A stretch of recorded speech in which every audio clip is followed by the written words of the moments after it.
প্রধান উপদেষ্টার সঙ্গে ডক্টর মোহাম্মদ ইউনূসের বিএনপি চেয়ারম্যান তারেক রহমানের সৌজন্য সাক্ষাৎ নিয়ে সবশেষ পরিস্থিতি জানাতে যুক্ত হচ্ছেন সহকর্মী জনাতুল মোহনা। মোহনা, সেখানকার পরিস্থিতি কেমন দেখছেন আমাদেরকে জানাবেন। যেমনটা আপনি জানতে চেয়েছেন, এই মুহূর্তে আমরা ঠিক গুলশানস্থ বিএনপি চেয়ারপারসনের কার্যালয়ের সামনেই আছি এবং সেই কার্যালয়ের ভেতরে অবস্থান করছেন বিএনপি চেয়ারপারসন তারেক রহমান এবং আমরা জানতে পেরেছি আর কিছুক্ষণের মধ্যেই তিনি হয়তো বেরিয়ে যাবেন এবং আজ যে বৈঠকটি অনুষ্ঠিত হওয়ার কথা রয়েছে তারেক রহমানের সঙ্গে প্রধান উপদেষ্টা ডক্টর মোহাম্মদ ইউনূসের, সেই বৈঠকের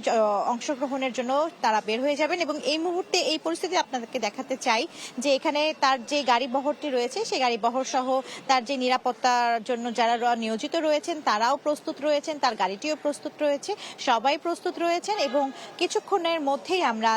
হয়তো জানতে পারবো যে বা বলতে পারবো যে তিনি বের হয়ে গেছেন। এবং আপনি জানেন যে দেশের মাটিতে পা রাখার পর আজই প্রথম একটি আনুষ্ঠানিক বৈঠক করতে যাচ্ছেন তারেক রহমান এবং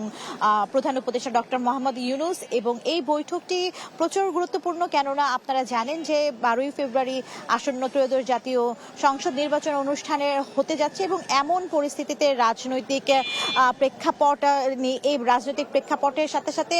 এবং নির্বাচনী যে বিধিনিষেধ আছে এবং নির্বাচনী যে আলাপ আলোচনা রয়েছেন তা করতেই হয়তো আজকের এই যে বৈঠক সেই বৈঠকটি গুরুত্ব বহন করবে এবং সেই সুবাদে আমরা দেখছি তাদের যে কার্যালয়টি রয়েছে সেই কার্যালয়ের সামনে নেতাকর্মীরা ভিড় করছেন এবং সেই সাথে সাথে আমরা সকাল থেকে এখানে ছিলাম এবং আমরা দেখেছি বিভিন্ন পর্যায়ে নেতাকর্মীরা এখানে আসছেন তার সাথে আলাপ আলোচনা করার জন্য কিংবা তার সাথে তার একবার তার দেখা পাওয়ার জন্য। তো আপনারা এই মুহূর্তে দেখছেন যে বিএনপি কার্যালয়টি রয়েছে গুলশানস্থ, সেই কার্যালয়ের সামনে নেতাকর্মীরা অবস্থান করছেন এবং কিছুক্ষণ পরেই হয়তো বিএনপি চেয়ারপারসন তারেক রহমান প্রধান উপদেষ্টার সঙ্গে বৈঠকটির জন্য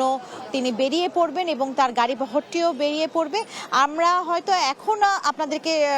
সেই বিষয়টি বলতে পারছি না এবং এখনই আমরা আপনাদেরকে জানাতে, তবে আমরা যতটুকু জেনেছি যে শীঘ্রই তিনি